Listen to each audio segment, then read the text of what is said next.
Infertility के treatment के लिए जब भी कपल आता है ओपीडी में तो आईयूआई इस विषय में चर्चा हमेशा होती है। मैडम, क्या एक हाथ आईयूआई ट्राई करके फ़र्क पड़ सकता है? तो आखिर क्या है आईयूआई की सच्चाई? क्या आईयूआई सच में एक इतना महत्वपूर्ण पड़ाव है कि इसके सक्सेस रेट के ऊपर हम इतनी सारी आशाएं या इतना सारा भरोसा रख सकते हैं? क्या ऐसी कुछ तरकीबें हैं जिससे आईयूआई का सक्सेस रेट भी बढ़ाया जा सकता है? चलो आज चर्चा करते हैं आईयूआई के विषय पे। नमस्कार, मैं डॉक्टर आकांक्षा महाजन पाठक। आप देख रहे हैं एक्सेलेंट चबूतरा और आज चबूतरे पे चर्चा हो रही है आईयूआई के बारे में।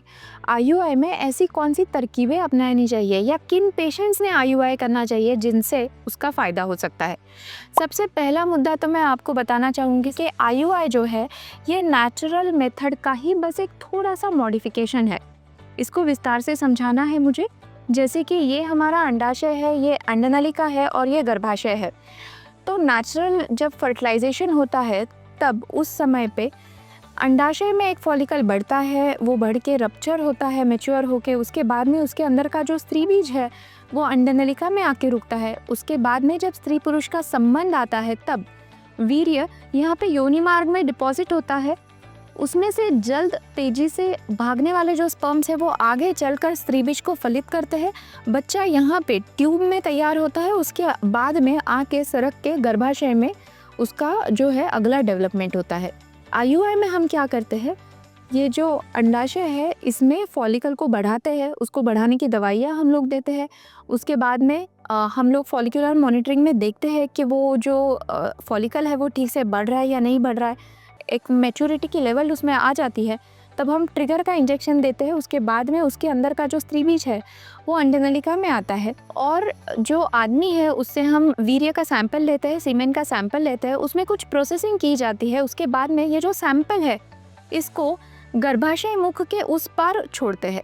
उसके बाद में ये जो स्पर्म्स है इन्होंने आगे बढ़ना, उसके बाद में ये स्त्री बीज को फलित करना, इसका भ्रूण बनना, भ्रूण आके गर्भाशय में चिपकना, ये जो सारी प्रोसीजर है ये हम निसर्ग पे छोड़ देते हैं, नेचर पे छोड़ देते हैं। तो अब जानते हैं कि ऐसे कौन से फैक्टर्स हैं जो आईयूआई के सक्सेस रेट को डिटरमिन करते हैं। तो सबसे पहला फैक्टर है औरत की उम्र। जैसे जैसे औरत की उम्र बढ़ती है वैसे वैसे स्त्री बीज की क्वालिटी, उसकी गुणवत्ता भी घटती है। तो उसके कारण अगर कोई स्त्री यंग है, अगर उसको ट्राई करे हुए कुछ 1-2 साल महज हुए हैं, ड्यूरेशन ऑफ इनफर्टिलिटी अगर उनका कम है तो आईयूआई में सक्सेस मिलने के उनको ज़्यादा चांसेस है। जो तीसरा फैक्टर है जो आईयूआई का सक्सेस रेट तय करता है वो है आपके जो ट्यूब्स है, फैलोपियन ट्यूब्स, इनकी पेटेंसी। अगर ये ट्यूब खुली है और इस ट्यूब के साइड में ही आपका फॉलिकल बढ़ रहा है तो ज़्यादा चांसेस है कि आप आईयूआई में प्रेग्नेंट हो सकते हैं। इसके अलावा जो चौथा फैक्टर है जो आईयूआई का सक्सेस रेट डिसाइड करता है वो है आदमी का स्पर्म काउंट। अगर भी आदमी का स्पर्म काउंट 10 मिलियन से भी ज़्यादा है लेकिन उसमें आगे चलने वाले शुक्राणु कितने हैं, या फिर आईयूआई की प्रोसेसिंग करने के बाद में आगे चलने वाले शुक्राणु कितने उसमें से निकल आते हैं, उसके ऊपर भी आईयूआई का सक्सेस रेट जो है वो डिसाइड होता है। लेकिन अगर आपका स्पर्म काउंट 10 मिलियन से कम है तो बहुत कम चांसेस है कि आईयूआई में आपको सक्सेस मिल सकता है।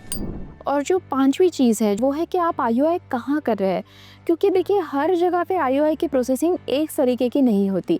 जैसे कि अगर आप किसी आईवीएफ सेंटर में आईयूआई करवा रहे हैं तो उस आईवीएफ सेंटर में एक ट्रेंड एंड्रोलॉजिस्ट होता है जो कि ये आईयूआई की प्रोसेसिंग करता है। वहाँ पे यूज़ करने वाले जो मीडिया है वो आईवीएफ ग्रेड के मीडिया होता है, तो वो अच्छी तरीके की जो है सीमेन प्रोसेसिंग वहाँ पे होती है। फिर जो छठा फैक्टर है वो उसमें आते हैं क्लिनिकल पैरामीटर, जैसे कि आपकी स्टिमुलेशन किस प्रकार की गई है।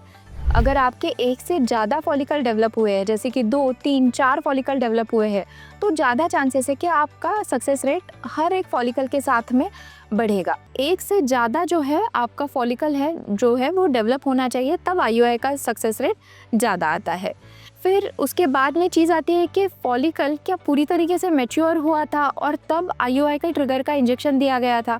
तो इसको जानने का एक तरीका है, जैसे कि मैं इसके पहले की वीडियो में भी बता चुकी हूँ कि हम लोग फॉलिकुलर डॉपलर की सोनोग्राफी करके तय करते हैं कि आईयूआई का ट्रिगर कब देना चाहिए। जब डॉपलर के पैरामीटर सेटिस्फाई हो जाते हैं उसके बाद ही हम लोग ट्रिगर का इंजेक्शन देते हैं। वैसे तो स्टडीज़ बताती है कि सारे ही इंजेक्शन एक समान है, लेकिन अच्छे क्वालिटी के इंजेक्शन से हमको ये कॉन्फिडेंस रहता है कि हाँ ये फॉलिकल रप्चर होने वाला है और फिर आपका आईयूआई सक्सेसफुल होने वाला है। फिर आता है कि क्या आपका फॉलिकल रप्चर हुआ भी था कि नहीं, क्योंकि अंडाशय में जब फॉलिकल रहता है वो रप्चर होता है, उसके बाद ही उसके अंदर का जो स्त्रीबीज है वो छूट के अंडनलिका में आते हैं। कई बार देखा जाता है कि ट्रिगर का इंजेक्शन देने के बावजूद भी स्त्रीबीज जो है वो बाहर आया ही नहीं है, उसकी जगह पे सिस्ट बना है या फिर उसके अंदर में हिमरेज हो जाता है। तो ऐसी चीज़ में पता नहीं चलता कि स्त्रीबीज अंडनलिका में आया भी था या नहीं आया था। उसके बाद में आपकी जो आती है सीमेन प्रोसेसिंग। सीमेन प्रोसेसिंग किस प्रकार से की गई थी, सीमेन प्रोसेसिंग करने के बाद में आगे चलने वाले स्पर्म्स कितने थे, इस बात की जानकारी डॉक्टर को भी होनी चाहिए और आपको भी होनी चाहिए। तो इससे डिसाइड होता है कि आपका आईयूआई सक्सेसफुल होगा या नहीं होगा। अब आते हैं 7वें पॉइंट की ओर। 7वां पॉइंट ये है कि आईयूआई की प्रोसीजर किस तरीके से की गई थी। तो ये सही पॉइंट पता करने के लिए मैं अपने सारे आईयूआई जो है वो सोनोग्राफी गाइडेंस में करती हूँ। तो मुझे ये तकनीक सबसे बेस्ट लगती है कि मुझे पता है कि मैंने सैंपल कहाँ पे डाला हुआ है। तो ये एक भी पॉइंट है कि आईयूआई किस तरीके से किया गया था, ये भी डिसाइड करता है आपके आईयूआई का सक्सेस रेट। अब बढ़ते हैं 8वें पॉइंट की ओर। कितनी बार आईयूआई करना चाहिए। अगर आपकी उम्र 30 से कम है तो आप 3-4 बार आईयूआई कर सकते हैं। अगर आपकी उम्र 30 से ज़्यादा है तो आप 1-2 बार ही बस आईयूआई ट्राई करें, उसके बाद में आप सीधा आईवीएफ की ओर बढ़े, क्योंकि जैसे जैसे उम्र बढ़ती है वैसे वैसे आपके गैमेट्स की क्वालिटी घटती है। तो उस परिस्थिति में आईयूआई में सक्सेस मिलना थोड़ी ज़्यादा मुश्किल वाली बात हो जाती है। अब आते हैं 9th पॉइंट की ओर। आईयूआई के लिए पेशेंट का चयन बहुत महत्वपूर्ण है। जैसे कि अनएक्सप्लेन इनफर्टिलिटी वाले पेशेंट होते हैं जिनमें ओवेरियन रिजर्व नॉर्मल है, ट्यूब्स नॉर्मल है, आदमी का स्पर्म काउंट नॉर्मल है, औरत की माहवारी ठीक से महीने के महीने आती है। इस बारे में और एक भी मेरी वीडियो है जिसको आई बटन क्लिक करके आप देख सकते हैं। इसमें डिटेल में मैंने बताया हुआ है कि ऐसे कपल्स में क्यों बच्चा नहीं रुकता। इन पेशेंट्स में आईयूआई का फ़ायदा हो सकता है।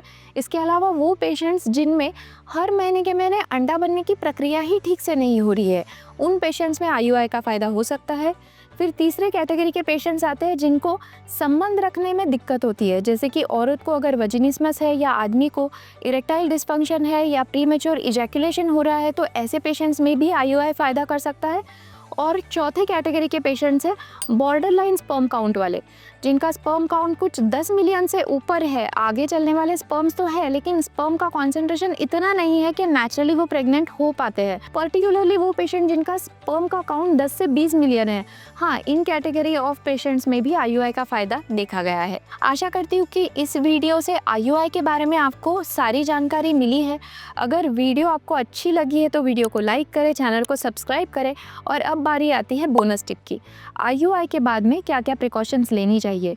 सच बोले तो आईयूआई के बाद में कोई भी एक्स्ट्रा प्रिकॉशन लेने की ज़रूरत नहीं है। आईयूआई एक छोटी सी प्रोसीजर है, किसी भी बेड रेस्ट की ज़रूरत नहीं है। आज आप आपका रोज़मर्रा का काम आराम से इसमें कर सकती है, कुकिंग कर सकती है, सब कुछ कर सकती है। तो अगर आप आईयूआई की ट्रीटमेंट कर रही है तो आपके लिए बहुत सारी शुभकामनाएं। Thank you.